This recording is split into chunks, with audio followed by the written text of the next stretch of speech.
السلام علیکم معزز ناظرین، اگر آپ ہمارے چینل میں نئے ہیں تو ہمارے چینل کو سبسکرائب کر دیں تاکہ ہر نئی آنے والی ویڈیو کا نوٹیفیکیشن آپ کو ملتا رہے۔ حضرت انس رضی اللہ تعالیٰ عنہ سے مروی ہے کہ آپ صلی اللہ علیہ وسلم نے فرمایا،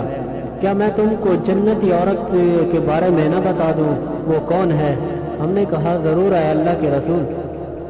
آپ صلی اللہ علیہ وسلم نے فرمایا، شوہر پر فریفتہ زیادہ بچے جننے والی، جب یہ غصہ ہو جائے یا اس سے کچھ برا بھلا کہہ دیا جائے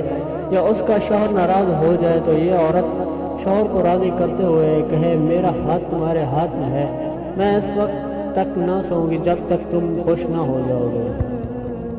اس حدیث پاک میں جنتی عورت کے صفت بیان کی گئی ہے کہ جنت میں جانے والی یہ عورت ہے جس میں یہ اوصاف پائے جائیں: بہت زیادہ شوہر سے محبت کرنے والی، شوہر پر فریفتہ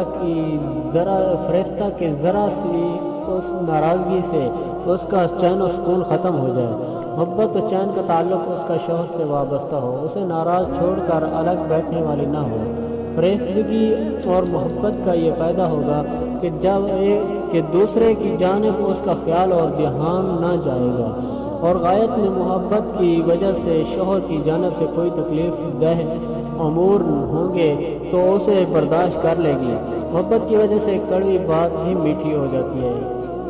محبت کی طرف سے پہنچنے والی تکلیف بھی محبت کی وجہ سے محسوس نہیں ہوتی، جس سے گھر کا نظام بأحسن وجوہ چلتا ہے اور ہر ایک کو گھریلو سکون میسر ہوتا ہے، جس کا آج فقدان ہے کہ معمولی بات بھی آپس میں محبت نہ ہونے کی وجہ سے دل میں چبھ جاتی ہے، اور جب عشق اور فریفتگی کا برتاؤ کرے گی تو سخت مزاج مرد بھی متاثر ہو کر دل میں اسے جگہ دے دے گا، اور وہ بھی محبت کی بنیاد پر نامناسب امور کو برداشت کرتا رہے گا اور ڈانٹ ڈپٹ کے بجائے محبت کی بنیاد پر صرف نظر کرتا رہے گا اور گھریلو نظام اچھی طرح چلتا رہے گا۔